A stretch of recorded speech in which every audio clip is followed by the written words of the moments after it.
Today's show is sponsored by Pink Horsepower. Fellas, when you're down and out, take a shot of Pink Horsepower. Get on the up and up. No need for the panicking. Pink Horsepower leave you stiffer than a mannequin. Pause. Make sure you go to pinkhorsepower-net to go and get yours. Listen, today joining the show is a very, very special guest. He's a rapper, actor, businessman, entrepreneur. His first album, Get Rich or Die Trying, second album, The Massacre, and single, In the Club, all went diamond, selling over 10 million records each individually. He's also the executive producer for the hit series Power on Stars, which has the biggest audience for a series ever on Stars, along with the hit show BMF. He recently got his residency in Las Vegas. Look, we could go on and on. I want to introduce a good friend of mine, Curtis 50 Cent Jackson. What's up, man? I got my nigga Yayo in the building today. Fifth already here. Motor. What's good, nigga? What's good? What's good, boy? I'm happy y'all here, man. Fifth, what's going on, baby? Oh, man, I'm excited, man. I'm Everything's good. Talk to me about this residency that everybody's talking about, because niggas get residencies in Vegas, but more than the residency, people keep talking about the money. Everything is like $15 million. Everywhere we go on this, I've never seen a nigga get this much congratulations on residency. Basketball players, executives, bitches. What makes this residency so important? Well, look, for me, it's important to me. I don't have to travel. It's not, when I'm tired, it's usually fatigue from the travel. Right. From place to place. That part. Like, well, this is why we start jet setting. Like, we start being on jets all the time. It makes it a lot easier for me to cover a lot of territory in a faster period. And then when we said we could close the year out and I could do the residency piece, I was like, I was in talks to do the Sphere, to be in there. And then it's super complicated to build the show for that room. Right. So it was like, this was the better option of the two to do. Gotcha. Where's it at so people know? It's in the PH Live at the Planet Hollywood. Gotcha. You just came off a world tour. Grossed over $100 million from what I was looking at. Do you still enjoy touring as much as you did when you were younger? I really enjoyed the last tour. Like, and it was because there was no pressure. Like, I didn't just come off a record where I gotta get people into these new songs and stuff like that. The television business was saying it was on strike, so I was saying I was on tour. Right. And it was like at the same time, because they did that, I took the tour. But I went through a process with Live Nation before they was willing to do it. I did like 6 shows this when we was doing GOG. Yeah, I think it started with 4 damn near. Yeah, 4. It was 4 joints, and it was like in Germany. Right. And they didn't want to support it because they felt like we was gonna have issues because of COVID. So I ended up financing the whole thing. Right. Well, and then I had guys that I worked with previously in those markets being promoters for me, so they did all the logistics and everything for it. Right. But the deal was my deal. Gotcha. Like, it was nobody else involved. And then I came back after we did 4. We went back and did 16 more days. Mm-hmm. And I'm selling shits out campus. It was like, our audience has money. Right. Like the people who were in college partying in 03, they now grown. Right. And success, the habit that they have to have a drink periodically, they got a wine cellar in Success. Right. They got a bar at the crib. They casually having that drink at home instead of in the club, because their kids are now having the drink in the club. Right. and while I'm out on this run, they was willing to come with their kids, it felt like. Right. It's just like, yeah, I'll go to that one with you. Right. That other shit, I don't know what they saying. Like the way the new style. That's a fact. What about you, Yayo? You've been there from the beginning. You enjoying this shit too? Of course. Yeah. We in the best Give me my hotels, money back, yeah. You know how much money I made him? How much you made him? I see you take it. I'm appreciative. You know what I mean? I seen you too. So I want to stick to the touring and go into some things that people don't know about you real quick. But I want to ask you, Yayo, I seen you taking some acting classes, 50 posted. Right. Yeah. Do you feel, when you see Fifth, do you be like, yo, what's up? Can I get a part? What's happening? Does he tell you, I need acting? You know what I feel? I feel like Power wouldn't be what it was if he put all his friends in there. Gotcha. So I know it's not like that. You know what I'm saying? He turned everybody, Michael Rainey, all these guys into big actors. Right. But some of them been to school for years. Right. You know what I mean? So I know it's not just he can just put his friends in there. Right. Of course, I want to be in something. Right. But you know what I mean? You gotta work for it. You know what I'm saying? Nah, that's what's up. And then as for tour, come on, we staying in like Armani Hotel. Right. You know what I'm saying? We staying in Four Seasons. Right. We staying in the best hotels. The best of the best. Yeah, and he don't gotta put us in those hotels. Right. You know? Nah, that's what's up, man. Because for me, and I didn't have to load like such music-wise, I just be, sometimes it'd be like, yo, I don't feel like it. I don't really feel like it, my nigga. I can't do it, my nigga. Exactly. Yeah, nah, but when I see you guys on tour, y'all niggas is genuinely enjoying yourself. You know what I'm saying? Like, talking to Star, so what was your last 72 hours like? This week, where did you go? Oh, man. We went to Qatar. Mm-hmm.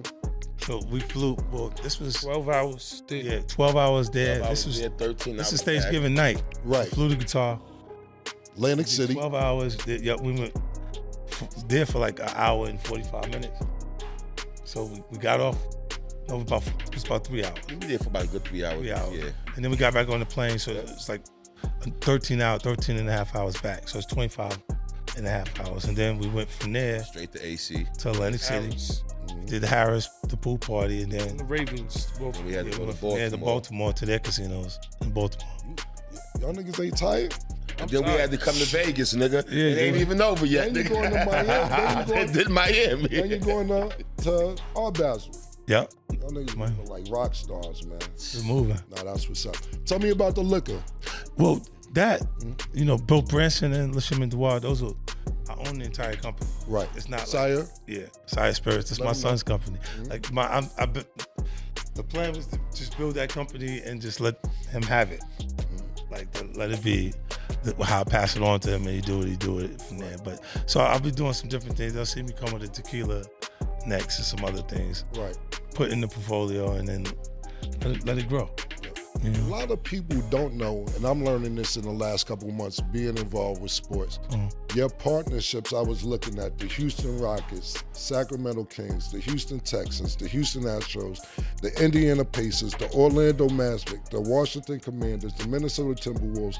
And I'm sitting there seeing over the last year or two or so, like, what the fuck 50 doing courtside at the Sacramento Kings game? What you doing in Sacramento? What's going on?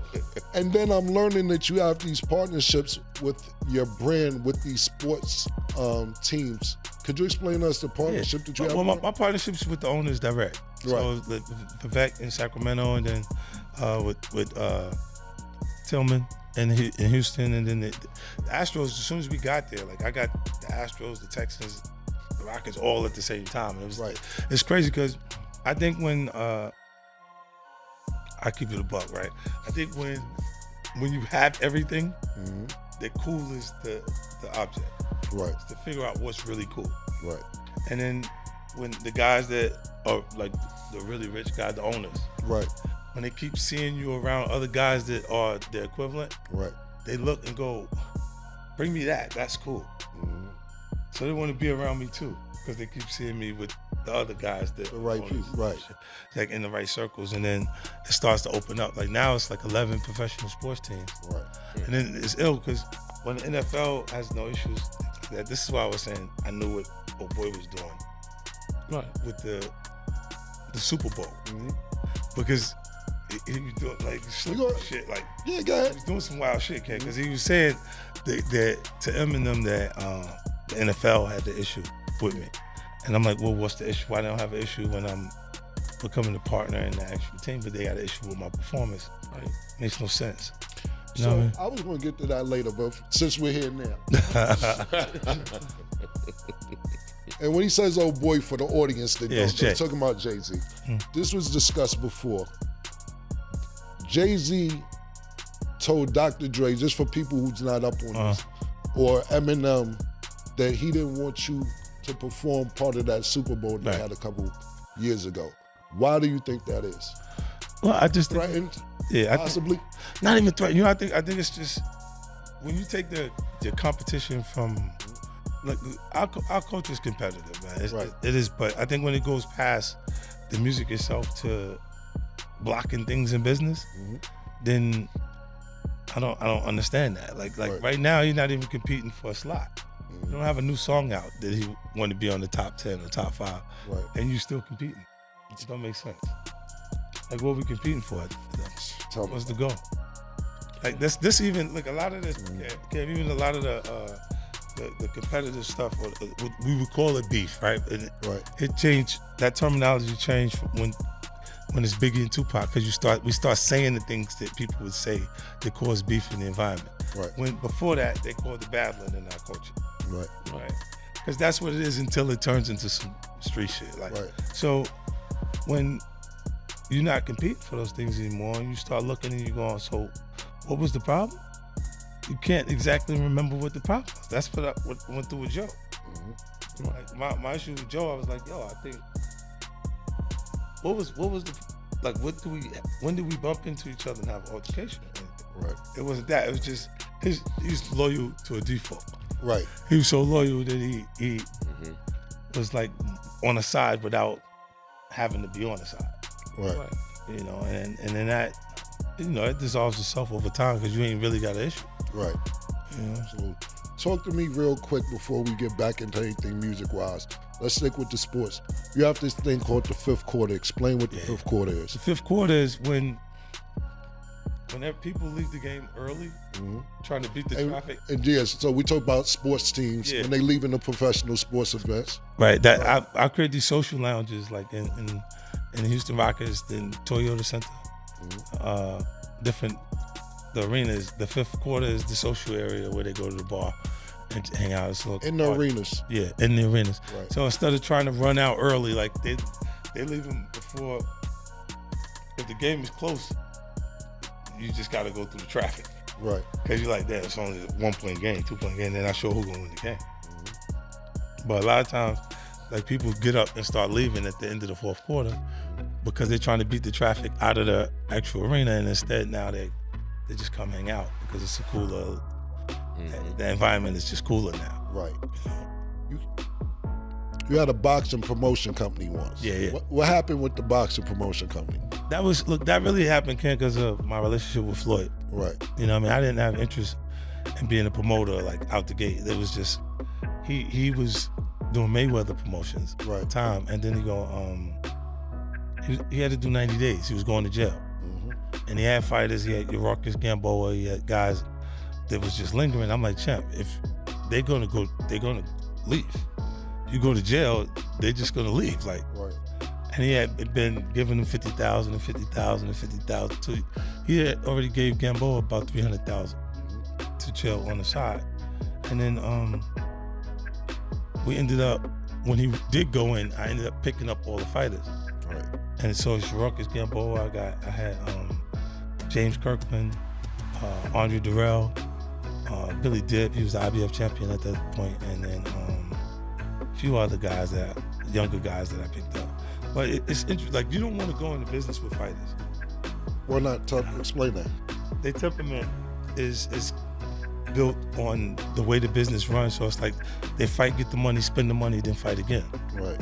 So in cycle, like they become loyal to whoever can provide for them when they're done with the money. Like, so if in that cycle, if you spent the money and then you're looking around and then Al look out for you, that person is Al Heyman. You see what I'm saying? So you're gonna stay loyal to Al Heyman because he keep looking out for you when you burn the money down before you go fight again. You know what I'm saying? So even they got this thing where they're prone to commitment based on that. Even though they got the fight in itself give them an appetite for a lot of women.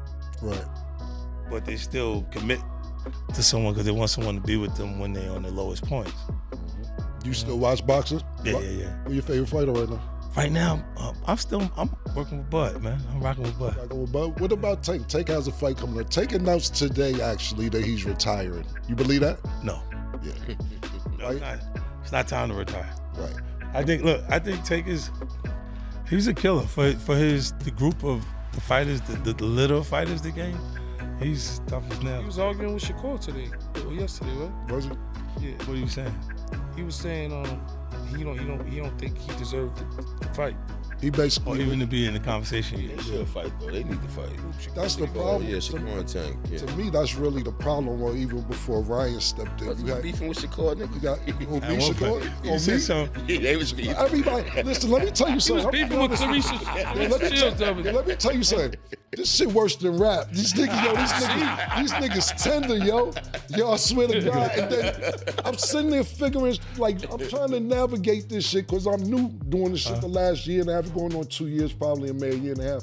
And I'm like, Stephen A. Smith has said ain't no big deal. Skip Bayless said ain't no big deal. Cam said it's a big deal because they care more about where it come from. But I still got a job to do. And it's a cultural connection. Like, you Yeah. think, look, even what's on MSNBC, what's the name? Ari Noble. Yeah. He's number one. His connection is hip hop culture because he grew up listening to the music. He can make that kind of connection. Some of the stuff, information that he's talking about is going over the audience's head. But when he say that line that matches up, they go, oh, okay. They understand and they feel more comfortable watching what he's saying. Right. You already a part of it. So Yeah, when you say something, they're going, why the fuck he said that about me? They get upset about that shit. That's the way Cam said. That's why. Yeah, yo. You a sarcastic nigga, bro. I mean, I don't mean to be, it's just. But between the two of them, I think Shakur's a serious defensive fighter. Yeah. I'm not sure that. Well, the thing got about it something is, that can stop you know that. what it is with Shakur is that a lot of just people label him boring. Then they say he hasn't fought anybody. He's from Newark. He got booed in Newark. Number he fought on ESPN and wasn't pay-per-view. So we're acknowledging just reading all this shit. Fuck them. That's the next thing niggas always try to do. Fuck them old nigga. I don't care, nigga. That nigga's favorite line. You fuck nigga. One nigga I look better than y'all niggas. Y'all niggas not getting the money I'm getting. Y'all niggas not as fly as I am. Y'all niggas is pathetic, nigga. And then a lot of niggas outside of being athletes, these niggas, as far as rappers, anything else, these niggas is cooked. They on drugs. You know what I'm saying? Real So shit. it's a whole nother dynamic. Like, calling me old nigga, it's either two things. You gonna get older, you gonna die young. Yeah. Don't die young, nigga. That's real right there. So that's just Yeah, what it is. So it's just the only thing you got. Yo, look though, I think out of the two of them though, that Tank, Yeah. still with that. You know, I watched Tank. It be feeling like he'd be losing the fight though. Like he'd be. I think, to be honest, he is losing on the scorecards, but he thinks and he's he's gonna still knock knocking him out. Yeah. That's what's gonna happen. He had 32 fights, 30 knockouts. Yeah. So I think that's what happened. He get him tired. I don't know, but he got to stop losing them rounds by him getting him tired. Somebody gonna eventually just run And just get the fuck away from him. Get the fuck away from him, nigga, and just eventually end up winning the scorecards. Look, why did you choose Shreveport to build your studio at? Well, it was already set up. Okay. Like Millennium Studios was there, and when I first started looking at film and television, Avi Lerner was the person that I came in contact with right away. He was looking at things completely different, Cam. Like I thought the passion that we put into the project would make it great, like make a hit. Like the way we would build the album in the recording studio. It's not that. Avi was looking at it like, is it good? Like he didn't even read the script. He looked at his man, it's good, okay, we got Stallone, with his action, it's on genre, we can get this much for it in this many territories. So he already knew how much he was gonna make off of it. Right. Selling it off the rights in those different territories. And I'm like, I didn't look at film like that. I looked at it like the concept, creative, the creative side of things. And then because he had Millennium already there, I was able to talk to him. I did the Expendables, the last Expendables with Stallone, Megan Fox, and Dolph Lundgren and them.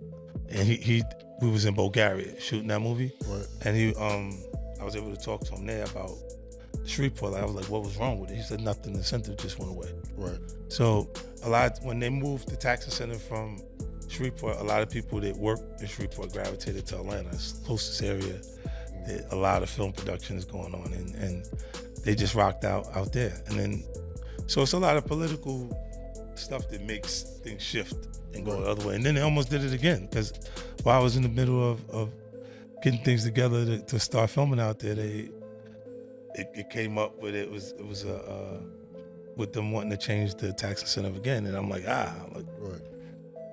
But it worked out though. Yeah, that's what's up. That's dope. We see you talking or you mentioning talking to Tyler Perry lately. You guys got something in the work, or you just get advice from him? What's your guys' relationship? Well, he hit me to different companies that are creating technology that are making the older way of filming this stuff obsolete. Like, so he's like they this big major screen like this. It's like a oval shaped backdrop that you shoot the digital content on and you put on. And he was like they made this 3 years ago. They paid $25 million for it. They want to sell it to me now for $8 million, and it'll be worth $4 million in 2 years. Right. And I'm like, you gonna buy that? I wouldn't buy that. Now with it going down like that, he said, nah, I'm not gonna get it. But I'm telling you, he was explaining, like breaking down how fast the technology is changing. The stuff you could do with AI is crazy. Like it's not, you know, like in my editing bay in Shreveport, what was half of it, what was originally the editing bay, half of it is AI technician. And the other half is editors now, because it doesn't make sense to not be in that, you know, in the loop. Got you.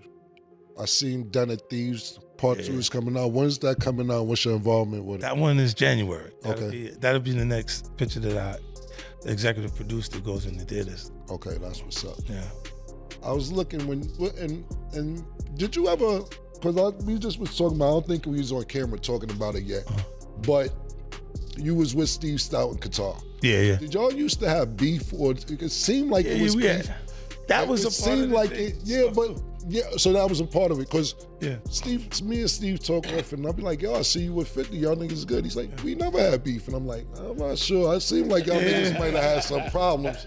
You know what I'm saying? I don't really know the details, but he's like, no, we never had a problem. And I'm like, I'm gonna ask the nigga fifth. Now, you know what is happening, Steve, he actually did the deal with Trackmaster. Okay. He did the deal then, like in the beginning. So it was cool from the very beginning. And then, look, after I got hit, when I came back around, he meet me, we sat, we talked. He had deals with the Rough Riders over at Interscope, and then he had Timbaland. And he goes, nobody wanted to touch it. Like, you know what I'm saying? And I understood it was the same reason when we was talking about with Puffy. Like, Puff didn't want to inherit my issue. Right. You know what I'm saying? And I'm like, great, just stay, you know, like to keep the distance away from me, because I didn't want to be involved with anybody that wasn't comfortable with me, because I was going to do what I'm going to do anyway. And then, man, what ended up happening, like that, at that point, it felt like he called me because he wanted to know exactly what was going on, and then afterwards he didn't answer the phone anymore. Right. You know what I'm saying? So I had that energy towards him, and then he was saying something about I think, you know, he's in Jay's camp so much that you see Dame even said it. He said he's talking for him, because he'll be defensive in Jay's behalf. So if you're being competitive with him in any way, the things that you see from Stout will make you feel like he's doing that for him, or he's saying that, and that's what he's repeating. Got you. And then that's where that came from. You act like it was never known. When I spoke to the nigga, I said, listen, man, I seen some shit in Madison Square Garden. The nigga Just even looked like... I was just asking the plane. I just asked you about I said it looked like in Madison Square Garden he ran down on you. But that's what the picture, you know, picture might be deceiving. Let's leave it to Steve. It wasn't no It was a walk down. It was like fucking talk to you for a minute. What the fuck you talking about? Yeah. That's dope. Also, because I seen last time we seen each other, he had that seminar for United Masters or what he had going on. And I seen your interview, and you explained how you did Power in the beginning for $17,000 an episode. What was the thought process behind doing that? And did you see the bigger picture, and that's why you took the amount that you Cam, took? I just wanted to do it so bad. Nobody from our culture produced television. Right. You know what I mean? Like that, we have hit feature films, and across the board, you know. So, but when we got to, like, I pitched Power to everybody, and it was like, nah. They didn't want to do it. And then I went and made music that kind of represented each one of the characters. And we came back to pitch again, and we pitched it, and we just go, she'll tell a portion of the story, and then we press play.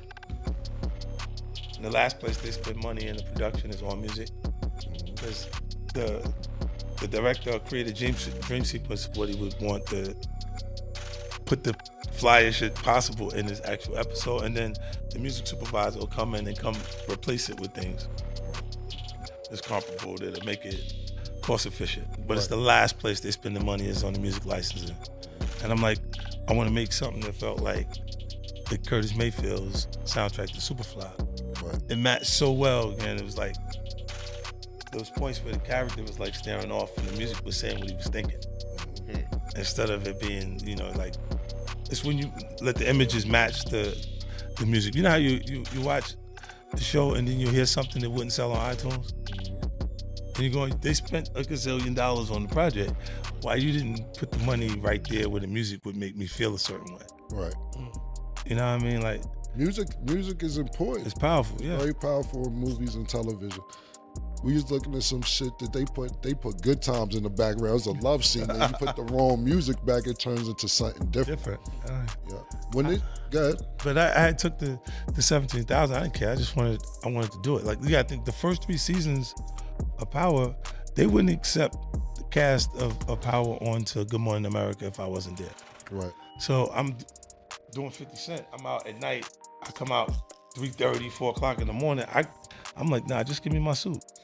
Right. I just put the suit on, I go do Good Morning America, then I go to sleep because it don't make sense. I gotta be there for 5 o'clock.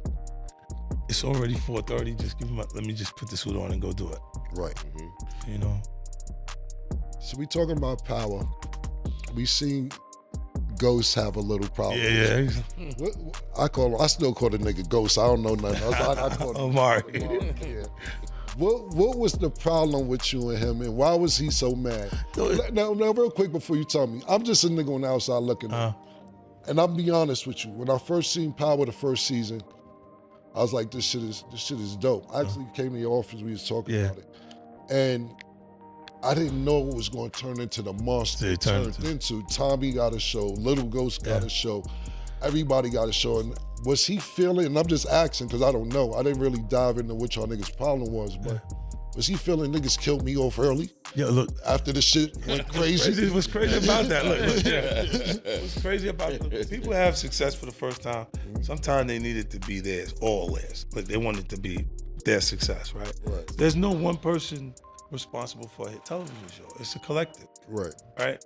Now, without me there to be the marketing, to make the music, the theme song for the joint, and be everywhere that I'm at, performing the theme song to the actual thing to make it connect in a different way.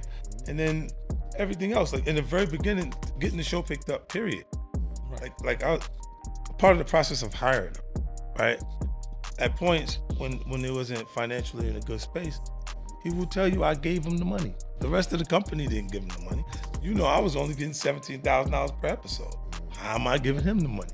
I'm giving it to him from out of my pocket, bro. Right. So when you do that, like, and what happens is when he's saying that he feel like they didn't pay him is because he sees himself as the face of the entire network.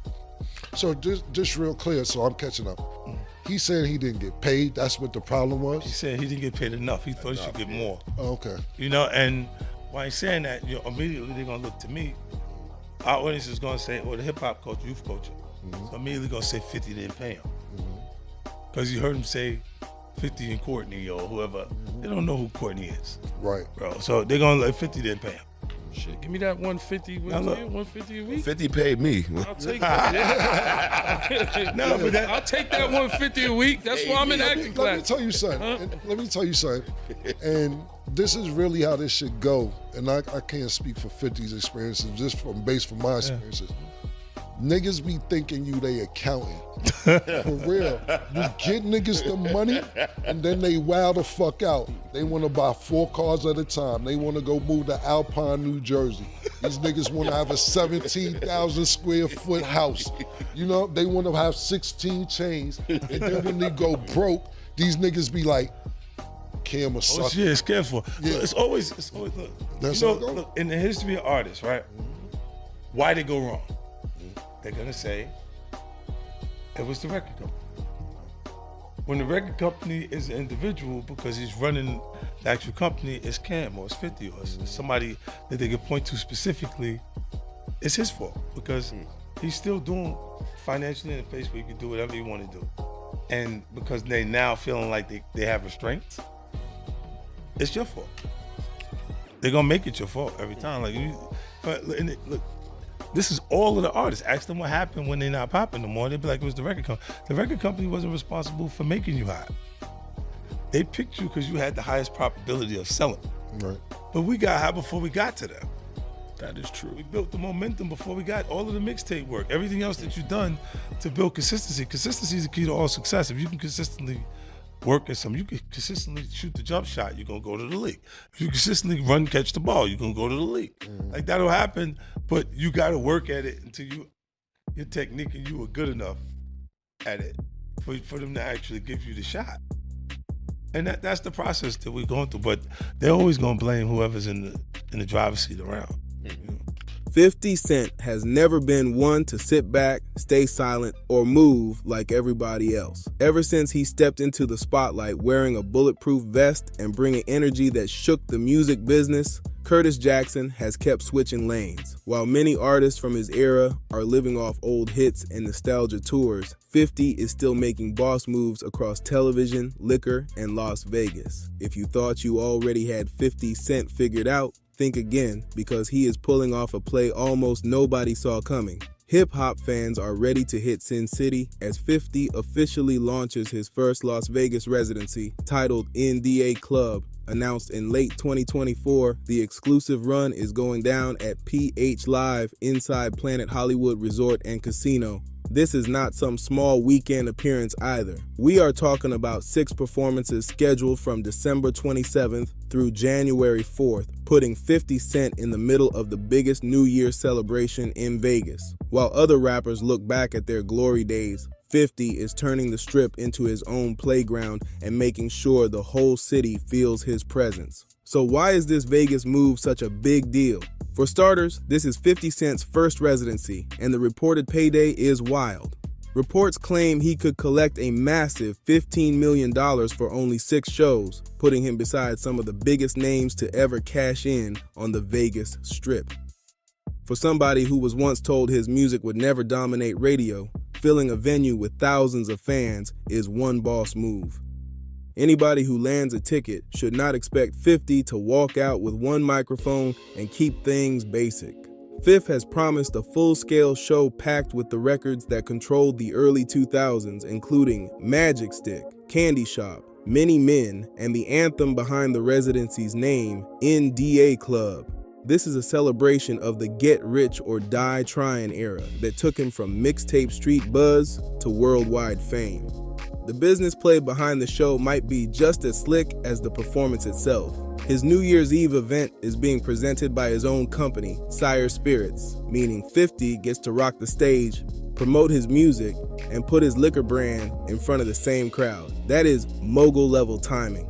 The residency also shows how his live strategy is changing after the huge success of the Final Lap Tour, which honored the 20th anniversary of his debut album. That tour was a monster, pulling in more than $100 million and moving nearly 2 million tickets around the world. If the Final Lap Tour was 50 Cent's victory lap, then this Vegas residency feels like the permanent celebration. He gets to stay planted in one city while fans travel to him. And from a business angle, that is a slick setup.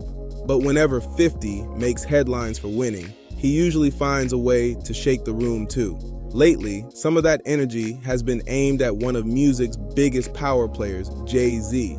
Their complicated history goes all the way back to 1999, when a younger 50 released How to Rob, a tongue-in-cheek track joking about robbing names from Jay-Z to Nas. Jay-Z fired back on It's Hot with the now famous line, "I'm about $1, what the bleep is 50 Cent?" That response made it clear the competitive tension was real. Over the years, they crossed paths for a Reebok commercial and even appeared on a remix together, but the rivalry never disappeared. Underneath the business smiles, both New York giants still carried that sharp competitive edge. Fast forward to 2026, and 50 Cent is right back on Jay-Z's line, posting with zero chill. In one recent Instagram post, Fifth shared a meme placing Jay-Z's face on the Predator, the famous movie monster. He then paired it with a lyric from Jay-Z's 2006 verse on Pharrell's Young Girl, I Really Like You, where Jay references someone who was not yet 21. Now, the context matters. That song dropped years before Jay-Z married Beyonce, but 50 still used the old lyric to spark a fresh conversation. In the caption, he wrote, I know you're gonna say I'm a hater, but what do you say about what he's saying, fool? LOL, get your bleep down the street. That was classic Fifth, blending jokes, shade, and just enough smoke to make social media go crazy in real time. This is not the same level of war he had with Ja Rule, but it keeps their long-running tension alive.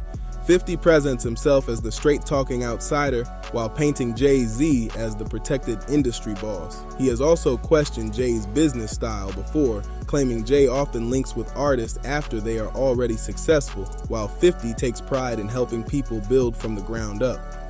That same tension was backed up by 50 Cent's longtime right-hand man, Tony Yayo, who spoke on the difference between friendship and loyalty inside GUnit, compared with the Rockefeller Circle. Whether the rivalry is serious or simply 50 doing what he does best, the message stays clear. In hip-hop, old scores rarely disappear, and one post can bring everything right back to the surface. While 50 keeps his rivals guessing online, his television business is moving on a whole different level.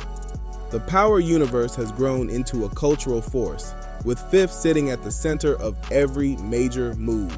Back in 2019, when the original Power series was heading into its 6th and supposedly final season, 50 made a bold announcement that sounded almost too confident at the time. He posted on Instagram, I changed my mind. Power is not going to be over after season 6. This S is too good. Looking back, that was not empty hype. It was a warning about what was coming next. Power did not end. It multiplied into Power Book 2, Ghost, Power Book 3, Raising Kanan, and Power Book 4, Force. Every spinoff pushed the world even deeper for fans, revealing Kanan's backstory and following Tommy Egan into dangerous new territory. But every winning story has to switch lanes eventually, and it looks like 50 Cent wants to end this chapter on his own terms. Recently, Fifth revealed the first look poster for Power Legacy, the next move in the franchise. The series will bring Tommy Egan and Tariq St. Patrick back together in New York, connecting Force and Ghost. That is the reunion fans have been demanding. Still, 50's caption made Power supporters nervous. He wrote, new heat on the way. I think this is going to be the last spinoff, then I'm done with the Power universe. If he truly means it, that is huge.